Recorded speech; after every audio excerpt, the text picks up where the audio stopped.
Hi everybody, it's Heather Spins a Yarn. Well, it's Heather from Heather Spins a Yarn. I guess I am, I don't even know. This is the blabbering.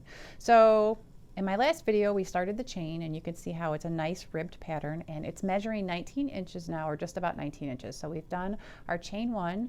We're gonna turn, we're gonna do our last row here. This will top it off to be 19 inches because the head I'm making it for is a 22-inch head. Now when we get to the end of this, we're going to stop. We're going to turn the work still, but we're not going to chain one. We're going to bring up our bottom brim here, and we're going to line up all those stitches. Get everything all situated. So what we're going to do is we're going to slip stitch right into that corner right there. You're going to go through both. You're going to slip stitch into the corner, and now they're connected.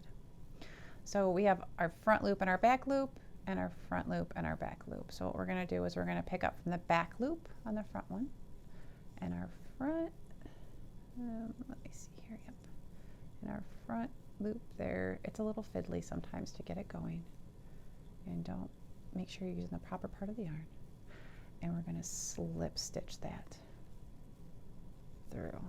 I promise it works, it's just a little fiddly.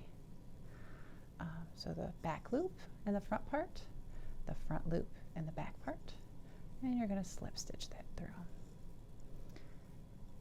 And the back loop and the front loop, you're going to slip stitch it, and then one more time, back loop, front loop, and then we're going to slip stitch it. Now when you did your rows, you should make sure that that number is divisible by 4. Oh look, it's a Barney here. If not, it's okay, you can fix that in the first round. So what we're going to do now is we're going to chain one and we're going to turn. And look at that, you have a brim. It's a nice stretchy brim. So now what we're going to do is we're going to go into each of these stitches. Now you're going to have to kind of, because you're going to the side of the stitches, you're really going to have to, you're going to kind of push stuff together so you don't have a really gappy brim. Do that, and you're going to single crochet. And then I just kind of feel where I need to go in, and single crochet.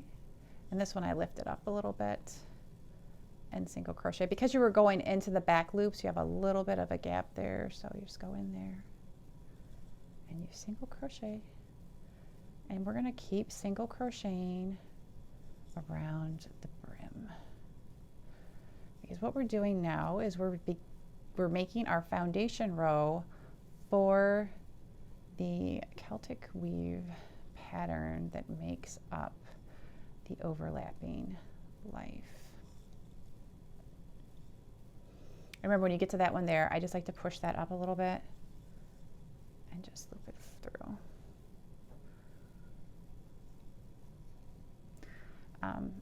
The reason that the pattern is called overlapping life is because our past and our present kind of merge together to build us up to the person that we uniquely were created to be. You can't run from your past. You can't hide from your past. You can take your past and it's just part of who you are. And when you build upon that, wonderful things happen.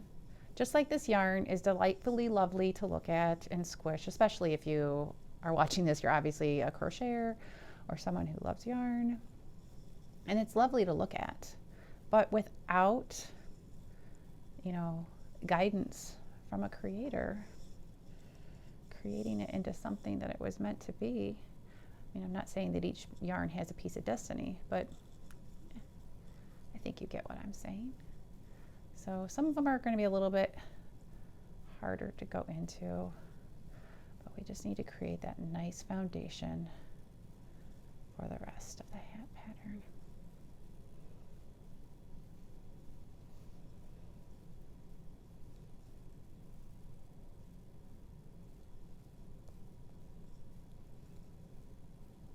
And make sure you're going through both loops. See how I'm doing that here?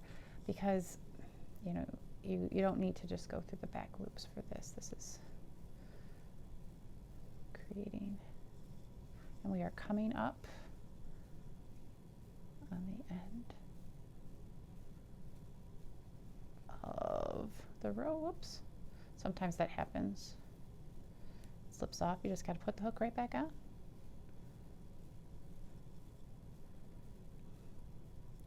All right, at this point, I'm getting close. I fix it in a variety of ways, but when we get a couple more stitches, I'm going to count my stitches to see where we're at. Because for the next round and for the rounds after that, we're going to be working around the posts.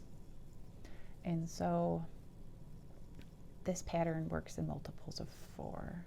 Okay, so what I'm going to do right now is I'm just going to count the chains really quick so that I can see where we're at. So we have 1, 2, 3, 4, 5, 6, 7, 8, 9, 10, 11, 12, 13, 14, 15, 16, 17, 18, 19, 20, 21, 22, 23, 24, 25, 26, 27, 28, 29, 30, 31.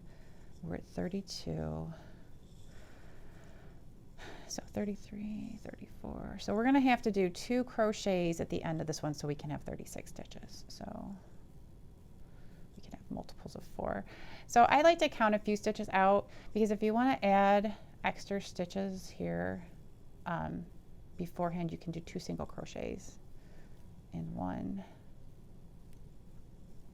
So we're going to do 2 single crochets in this loop here. There's 1. There's, oops, 2. And then we are going to join this with a slip stitch. And you now have your base foundation. So this is how we get done with the brim, and we start off the foundation. In our next video, I'm going to start on the Celtic weave pattern. So make sure you tune back in so you can see how the magic happens. Thanks so much, and if you like this video, that would be so helpful to me, and if you subscribe, that will help me also. Thanks so much, and have a great day.